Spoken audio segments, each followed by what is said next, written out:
ಆತ್ಮೀಯ ಬಂಧುಗಳೇ, ಶ್ರದ್ಧೆಯ ತಂದೆ ತಾಯಂದಿರೇ, ನಲ್ಮೆಯ ಸಾಹಿತ್ಯಾಭಿಮಾನಿಗಳೇ, ಈ ಜಗತ್ತಿನ ರಹಸ್ಯವನ್ನು ಅರಿಯುವಂತಹ ಪ್ರಯತ್ನವನ್ನು ಮನುಷ್ಯ ಅನಾದಿ ಕಾಲದಿಂದಲೂ ಕೂಡ ಮಾಡ್ತಾ ಬಂದಿದ್ದಾನೆ ಅಂಥೇಳಿ ನಮಗೆಲ್ಲರೂ ಕೂಡ ಗೊತ್ತಿರುವಂಥ ವಿಚಾರ. ಆದರೆ ಅದರಲ್ಲಿ ಆತ ಸಫಲನಾಗಿಲ್ಲ ಅನ್ನುವಂತಹ ವಿಚಾರವೂ ಕೂಡ ನಮಗೆ ಗೊತ್ತಿದೆ. DVG ಅವರ ಮಾತಿನಲ್ಲೇ ಬ್ರಹ್ಮಸೃಷ್ಟಿಯ ಅಗಾಧತೆಯನ್ನು ಮತ್ತು ಬ್ರಹ್ಮಸೃಷ್ಟಿಯ ಒಂದು ನಿಲುವನ್ನು ಬಹಳಷ್ಟು ಕಗ್ಗಗಳಲ್ಲಿ ಅವರು ಹೇಳಿದ್ದಾರೆ. ಬ್ರಹ್ಮಸೃಷ್ಟಿಯ ಕ್ಲಿಷ್ಟತೆಯನ್ನು, ಅದರ ಅಗಾಧತೆಯನ್ನು, ನಿರಂತರತೆಯನ್ನು ಹಾಗೂ ಬ್ರಹ್ಮಸೃಷ್ಟಿಯ ಒಂದು ವಿವರಣೆಯನ್ನು ಬಹಳಷ್ಟು ಕಗ್ಗಗಳಲ್ಲಿ ಅವರು ಹೇಳಿದ್ದಾರೆ. ಕ್ಲಿಷ್ಟವಿ ಬ್ರಹ್ಮಕೃತಿ ಅಂತಲೂ ಕೂಡ ಹೇಳಿದ್ದು ನಿಮಗೆ ಜ್ಞಾಪಕ ಇರಬೇಕು. ಈ ಒಂದು ಕಗ್ಗದಲ್ಲಿ ಪರಮಾತ್ಮನನ್ನ ಅಥವಾ ವಿಧಿಯನ್ನ ತರಾಟೆಗೆ ತೆಗೆದುಕೊಂಡಂತೆಯೇ ಕಾಣುತ್ತೆ. ಇಲ್ಲೊಂದು ಸುಂದರವಾದಂತಹ ಪ್ರಶ್ನೆಯನ್ನ ಕೇಳ್ತಾರೆ. ಆ ಪ್ರಶ್ನೆ ನಮ್ಮ ಅನೇಕ ಪಂಡಿತರು, ವಿದ್ವಾಂಸರು, ಜಿಜ್ಞಾಸಿಗಳು ಮತ್ತು ಆತನ ಭಕ್ತರು ಕೂಡ ಒಪ್ಪುವಂತಹ ಮತ್ತೆ ಸಹಜವಾಗಿ ಕೇಳುವಂತಹ ಪ್ರಶ್ನೆಯೇ ಇದಾಗಿದೆ. ಈ ಕಗ್ಗ 36 ಹೀಗಿದೆ.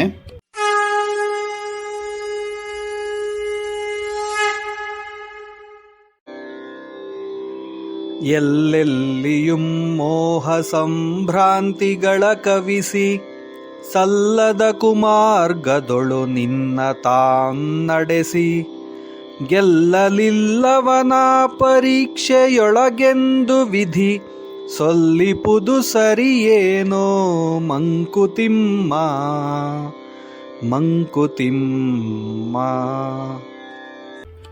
ಜಗತ್ತಿನೆಲ್ಲೆಡೆ ಮೋಹ, ಭ್ರಾಂತಿ, ಭ್ರಮೆಗಳನ್ನ ಮುಚ್ಚಿಟ್ಬಿಟ್ಟು ಅದನ್ನ ಅರ್ಥ ಮಾಡ್ಕೊ ಅಂತ ಹೇಳಿ ಅವನನ್ನ ಕುಮಾರ್ಗದಲ್ಲಿ ನಡೆಸಿ, ಕುಮಾರ್ಗದಲ್ಲಿ ನಡೆಯುವಂತಹ ಪ್ರಚೋದನೆಯನ್ನು ಕೂಡ ಮಾಡಿ ಈ ಜೀವನದ ಪರೀಕ್ಷೆಯಲ್ಲಿ ನೀನು ಗೆಲ್ಲಿಲ್ಲ ಅಂತ ಹೇಳೋದು ಆ ವಿಧಿಗೆ ಎಷ್ಟು ಸರಿ ಅಂತಕ್ಕಂತಹ ಪ್ರಶ್ನೆಯನ್ನ ಕೇಳ್ತಾ ಇದ್ದಾರೆ DVG ಅವರು. ಎಲ್ಲೆಲ್ಲಿಯೂ ಮೋಹ ಭ್ರಾಂತಿಗಳ ಕವಿಸಿ ಸಲ್ಲದ ಕುಮಾರ್ಗದಳು ನಿನ್ನ ತಾಂ ನಡೆಸಿ. ನಿನ್ನ ಅಂತ ಅನ್ನೋದು ಮನುಷ್ಯನನ್ನ ಕುಮಾರ್ಗದಲ್ಲಿ ನಡೆಸಿ ಅದಾದ ಮೇಲೆ ಗೆಲ್ಲಲಿಲ್ಲವನ, ನೋಡಿ ಗೆಲ್ಲಲಿಲ್ಲ ನೀನು ಅಂತ ಹೇಳಿ ಪರೀಕ್ಷೆಯೊಳಗೆಂದು ವಿಧಿ, ಅಂದ್ರೆ ನೀನು ನನ್ನ ಪರೀಕ್ಷೆಯೊಳಗೆ ನೀನು ಗೆಲ್ಲಿಲ್ಲ ಅಂತ ಹೇಳಿ ವಿಧಿ ಸಲ್ಲಿಪುದು ಸರಿಯೇನೋ ಮಂಕುತಿಮ್ಮ ಅಂತ ಕೇಳ್ತಾ ಇದ್ದಾರೆ. ಅಂದ್ರೆ ಸೊಲ್ಲಿಪುದು ಅಂತಂದ್ರೆ ಹೇಳೋದು ಅನ್ನೋ ಅರ್ಥ. ಹೇಳೋದು ಸರಿನಾ ಅಂತೇಳಿ ಕೇಳ್ತಾ ಇದ್ದಾರೆ DVG ಅವರು. ಈ ಪ್ರಶ್ನೆ ಪರಮಾತ್ಮನಿಗಾದ್ರೂ ಕೂಡ ಪ್ರತಿಯೊಬ್ಬರು ಕೂಡ ತಮ್ಮನ್ನೇ ಕೇಳ್ಕೋಬೇಕು. ಇಡೀ ಜಗತ್ತೇ ಒಂದು ಭ್ರಾಂತಿಯ ಉಂಡೆ ಅಂತ ಕರಿಬಹುದು. ಮನುಷ್ಯನಿಗೆ ಯಾವುದೂ ಅರ್ಥ ಆಗಲ್ಲ, ಆದ್ರೂ ಅರ್ಥ ಮಾಡಿಕೊಳ್ಳುವಂತಹ ಪ್ರಯತ್ನವನ್ನು ಮಾತ್ರ ಮನುಷ್ಯ ಬಿಡ್ತಾನೆ ಇಲ್ಲ. ಮನುಷ್ಯನ ಮತಿಗೆ ಮಿತಿಯೊಂದಿದೆ. ಅಪರಿಮಿತವಾದಂತಹ, ಅಗಾಧವಾದಂತಹ, ರಹಸ್ಯಾತ್ಮಕವಾದಂತಹ ಸೃಷ್ಟಿಯನ್ನ ರಚಿಸಿ ಮನುಷ್ಯನಿಗೆ ವಿಧ ವಿಧವಾದಂತಹ ಪರೀಕ್ಷೆಗಳನ್ನೊಡ್ಡು ಆ ಪರೀಕ್ಷೆಯಲ್ಲಿ ಆತ ಸೋತಾಗ ನೀನು ಸೋತೆ, ನನ್ನ ರಹಸ್ಯ ನಿನಗೆ ಅರ್ಥವಾಗೋದಿಲ್ಲ, ಅರ್ಥ ಆಗ್ಲಿಲ್ಲ ಅಂತ ಹೇಳೋದು ಆ ವಿಧಿಗೆ ಎಷ್ಟು ಸರಿ ಅಂತ ಪ್ರಶ್ನಿಸುತ್ತಿದ್ದಾರೆ DVG ಅವರು.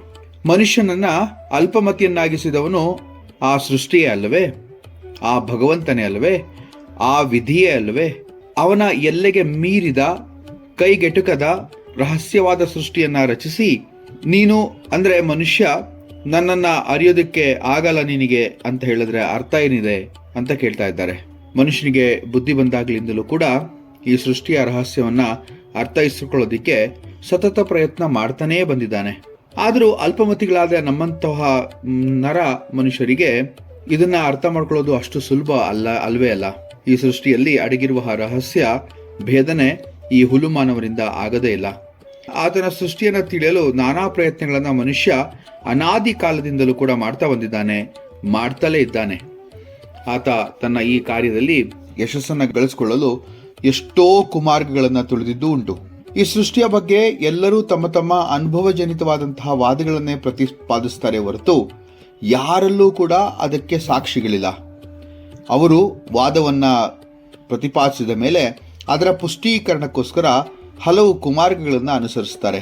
ಎಲ್ಲರೂ ಅಲ್ಲ, ಕೆಲವೊಬ್ರು ಅಹಂಕಾರವನ್ನು ಬೆಳೆಸ್ಕೊಳ್ತಾರೆ, ವಿತಂಡವಾದವನ್ನ ಮಂಡಿಸ್ತಾರೆ, ಮಠ ಕಟ್ತಾರೆ, ಗುಂಪುಗಾರಿಕೆ ಮಾಡ್ತಾರೆ, ಇತರರನ್ನ ಹೀಯಾಳಿಸ್ತಾರೆ, ತಾವೇ ಸರಿ ಬೇರೆಯವರೆಲ್ಲ ತಪ್ಪು ಎನ್ನುವಂತಹ ಅವೈಜ್ಞಾನಿಕವಾದಂತಹ ಅವೈಚಾರಿಕವಾದಂತಹ ವಾದಗಳನ್ನು ಮಂಡಿಸ್ತಾರೆ. ವ್ಯಕ್ತಿಗತವಾದ ಎಲ್ಲಾ ಆತ್ಮಗಳು ಕೂಡ ಶುದ್ಧಾತ್ಮಗಳೇ. ಹುಟ್ಟಿದಾಗ ಶುದ್ಧವಾಗಿರುವುದು, ಅದಕ್ಕೆ ದೇಹಧಾರಣೆಯಾಗಿ ಅದು ಪಂಚಭೂತಗಳನ್ನ, ಪಂಚೇಂದ್ರಿಯಗಳನ್ನ, ಕರ್ಮೇಂದ್ರಿಯಗಳನ್ನ, ಅರಿಷಡ್ವರ್ಗಗಳನ್ನ ಪಡೆದ ನಂತರ ಅದು ಕಲುಷಿತಗೊಳ್ಳುತ್ತಾ ಹೋಗುತ್ತೆ. ಇದರ ಸಂಪರ್ಕದಲ್ಲಿ ಆತ ಇವೆಲ್ಲವನ್ನ ಕಾಲಕ್ರಮೇಣ ಪಡಿತಾ ಹೋಗ್ತಾನೆ. ಯಾವುದರಲ್ಲಿಯೂ ಕೂಡ ಪೂರ್ಣ ನಂಬಿಕೆ ಇಲ್ಲದವನಲ್ಲಿ ದೃಢ ಚಿಂತನೆಯಿಂದ, ದೃಢ ಭಕ್ತಿಯಿಂದ ಮಾತ್ರ ಸಿಗುವ ಆ ಭಗವಂತ ಎಲ್ಲಿ ಸಿಕ್ಕಾನು? ಸದಾ ಪರಿವರ್ತನೆಶೀಲನಾದಂತಹ ಆ ಭಗವಂತನಲ್ಲಿ ಕ್ಷಣ ಕ್ಷಣಕ್ಕೂ ಬದಲಾಗುವಂತಹ ಮನಸ್ಥಿತಿ ಇರುವಂತಹ ನರನಲ್ಲಿ ಪರಿವರ್ತನೆಶೀಲತೆಯನ್ನ ಪಡೆಯಲು ಏಕಾಗ್ರ ಚಿತ್ತತೆ ಅವಶ್ಯಕತೆ ಇದೆ ಅಲ್ವೇ? ಪರಮಾತ್ಮನ ಸೃಷ್ಟಿ ವಿಚಿತ್ರ, ಅಗಾಧ, ಅನಂತ. ಈತನನ್ನು ಅರಿಯಲು ಜನ್ಮ ಜನ್ಮಾಂತರಗಳೇ ಬೇಕಾಗುತ್ತೆ. ಧೂಳು ಆವರಿಸಿರುವಂತಹ ನಮ್ಮ ಆತ್ಮಗಳನ್ನು ಶುಚಿಗೊಳಿಸಿ ನಿರಂತರವಾಗಿ ಆತನಲ್ಲಿ ವಿಶ್ವಾಸವಿಟ್ಟು ಆತನ ಮಹಿಮೆಯನ್ನ ಕೊಂಡಾಡುತ್ತಾ ಸತ್ವ ತತ್ವಗಳ ಅರಿವನ್ನ ಪಡೆದು ನಂತರ ಆತನನ್ನು ಪಡೆಯುವಂತಹ ಪ್ರಯತ್ನಶೀಲರಾಗಬೇಕು. ಈ ನಿಟ್ಟಿನಲ್ಲಿ ಆ ಕೆಲಸ ನಡೆಯಬೇಕು. ಎಲ್ಲೆಲ್ಲಿಯೂ ಮೋಹ ಭ್ರಾಂತಿಗಳ ಕವಿಸಿ ಸಲ್ಲದ ಕುಮಾರ್ಗದಳು ನಿನ್ನ ತಾಂ ನಡೆಸಿ ಗೆಲ್ಲಲಿಲ್ಲವನ ಪರೀಕ್ಷೆಯೊಳಗೆಂದು ವಿಧಿ ಸೊಲ್ಲಿಪುದು ಸರಿಯೇನೋ ಮಂಕುತಿಮ್ಮ ಅಂತ ಕೇಳ್ತಾ ಇದ್ದಾರೆ. ಮುಂದಿನ ಕಗ್ಗದೊಂದಿಗೆ ಮತ್ತೆ ಭೇಟಿ ಆಗ್ತೇನೆ. ನಮಸ್ಕಾರ.